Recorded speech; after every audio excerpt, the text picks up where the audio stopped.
Selamat berjumpa kembali Bapak Ibu, Saudari-saudara, umat beriman terkasih dalam Tuhan. Para pendengar setia Renungan Mutiara Pagi dimanapun Anda berada, selamat berjumpa kembali dalam Renungan Mutiara Pagi edisi Rabu tanggal 14 April 2021.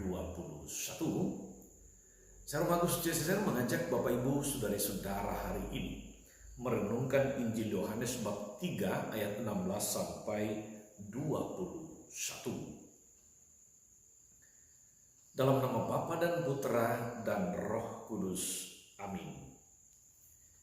Dalam percakapannya dengan Nikodemus, Yesus berkata, "Begitu besar kasih Allah akan dunia ini, sehingga Ia telah mengaruniakan anaknya yang tunggal, supaya setiap orang yang percaya kepadanya tidak binasa, melainkan beroleh hidup yang kekal.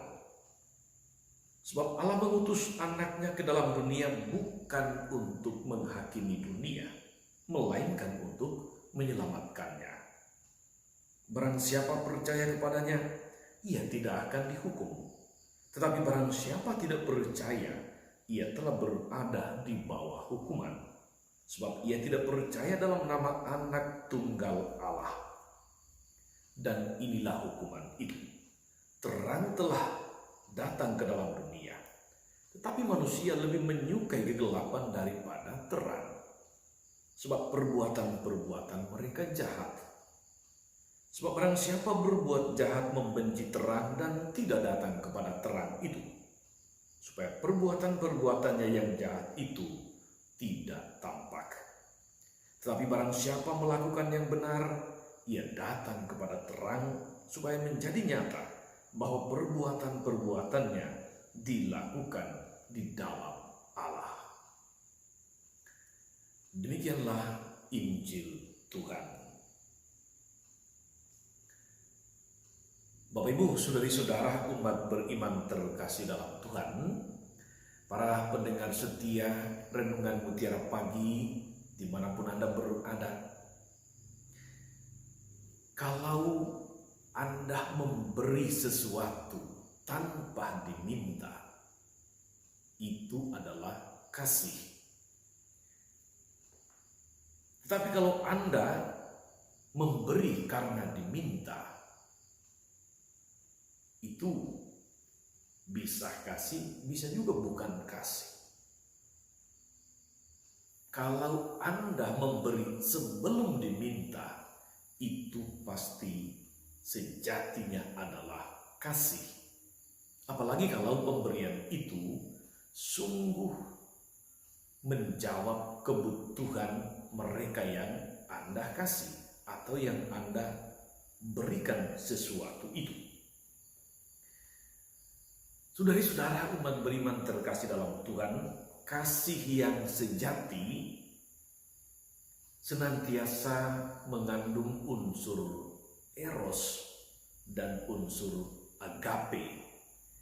Artinya ada rasa memiliki, ada rasa tanggung jawab di sana, sekaligus rela memberi diri, rela mengorbankan sesuatu untuk orang lain.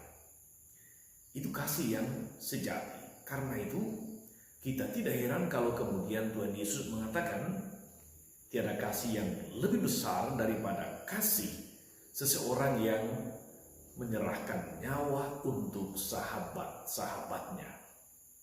Saudari-saudara, umat beriman terkasih dalam Tuhan, dalam kutipan Injil hari ini, dalam percakapannya dengan Nikodemus, Yesus menegaskan tentang hal ini.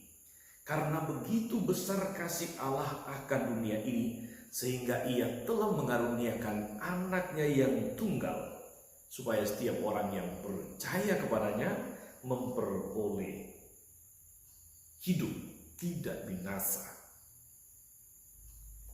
Saudari-saudara, kalau kita renungkan ayat ini, kalimat ini, inilah bentuk kasih yang sejati. Kasih yang sejati selalu memberi. Dan sang kasih itu Allah, God is love. Allah adalah kasih. Telah memberi diri melalui putranya, Yesus Kristus, untuk keselamatan kita semua, keselamatan Anda dan saya. Saudara-saudara,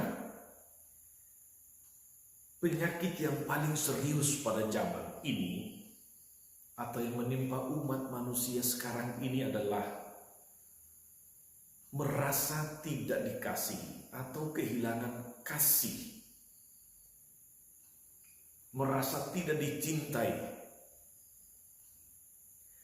Itu yang menyebabkan misalnya Bunda Teresa dari Kalkuta, saudara-saudara, ketika dia memutuskan mengabdikan dirinya, hidupnya untuk orang-orang yang cacat, untuk orang-orang yang kritis hidupnya, untuk orang-orang yang tidak beruntung, untuk orang-orang yang seringkali tinggal menunggu ajal. Satu prinsip yang ada dalam hati Bunda Teresa, saudara-saudara, adalah dia katakan, minimal sebelum orang itu meninggal, dia merasa, dia mengalami bahwa dia dikasihi, bahwa ada orang yang mengasihi dia. Sungguh luar biasa, saudara-saudara, penghayatan iman Bunda Teresa dari Kalkuta atau Santa Teresa dari Kalkuta tentang kasih itu dan bagaimana mewujudkannya, menghayatinya di dalam hidup yang nyata. Kasih yang sejati selalu memberi. Kasih yang sejati selalu mau berkorban untuk orang lain. Saudara-saudara, merenungkan hal ini kita sampai kepada Allah sendiri yang merupakan kasih. Allah adalah kasih. God is love. Allah yang mempunyai kita itu, saudara-saudara,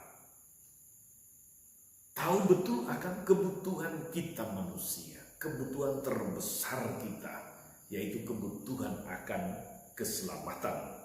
Maka sebelum kita minta, Tuhan memberi putranya yang tunggal, Yesus itu, menjadi keselamatan kita, menjadi tebusan dosa kita, karena begitu besar kasih Allah akan dunia ini,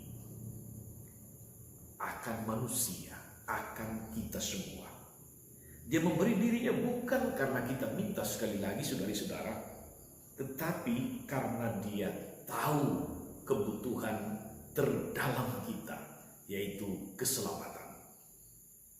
Bapak Ibu, saudari-saudara umat beriman terkasih, para pendengar setia Renungan Mutiara Pagi yang diberkati Tuhan, hanya kasih Allah yang sungguh-sungguh bisa kita andalkan dan yang tidak mungkin mengecewakan kita.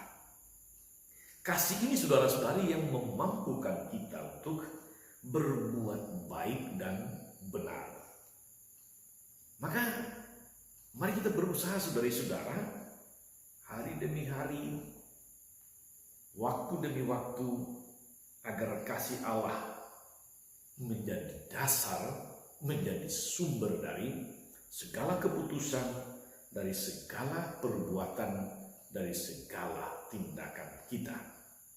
Merasa dikasihi akan menggerakkan kita untuk mengasihi. Dan di mana ada kasih, di situ ada terang. Di mana ada terang, di situ ada kepedulian. Moga-moga saudari-saudara, kita yang diteguhkan oleh firman Tuhan hari ini, boleh percaya akan Allah yang sungguh berbelas kasih itu. Allah yang sungguh mempunyai kepedulian luar biasa, yang begitu besar kasihnya akan kita. Mari kita membalasnya dengan hidup di jalan terang. Jalan terang itu sekali lagi adalah jalan kasih. Tuhan Yesus memberkati. Maria, Bunda selalu menolong, setia mendoakan kita semua. Amin. Tuhan Yesus Kristus, kasih-Mu luar biasa. Begitu besar kasih-Mu sehingga Engkau rela datang ke dunia, menjadi tebusan dosa kami. Engkau menjadi tiang keselamatan kami. Terima kasih Tuhan untuk kasih-Mu yang luar biasa yang tidak mampu kami balas itu. Tapi mampukan kami diteguhkan, diinspirasi oleh firman-Mu hari ini, boleh menjadi pribadi-pribadi yang peduli kepada sesama di sekitar kami. Boleh menjadi pribadi-pribadi yang membawa orang lain ke jalan lurus, ke jalan terang, yang menjauh dari kegelapan, yang menjauh dari segala dosa, dan hidup hanya untuk-Mu. Tuhan, kami percayakan seluruh saudara-saudari kami, para sahabat yang menderita. Semoga Engkau berkenan menjamah mereka yang sedang sakit berat, mereka yang telah dipanggil. Semoga boleh menikmati kasih-Mu yang sejati, dengan menikmati kebersamaan dengan Engkau dalam kerajaan surga. Tuhan, ingatkan seluruh rencana, karya, aktivitas dan pelayanan kami sepanjang hari ini. Semoga semuanya merupakan pekerjaan-pekerjaan yang kami lakukan dengan penuh kasih dan memuliakan nama-Mu yang kudus. Engkau yang hidup kini dan sepanjang masa. Amin. Saudari-saudara sekalian, berkat Allah turun atas saudari-saudara, atas mereka yang kita doakan atau kita janjikan doa, mereka yang sakit dan menderita, segala rencana, karya, dan pelayanan kita sepanjang hari ini, Bapa dan Putra dan Roh Kudus. Amin.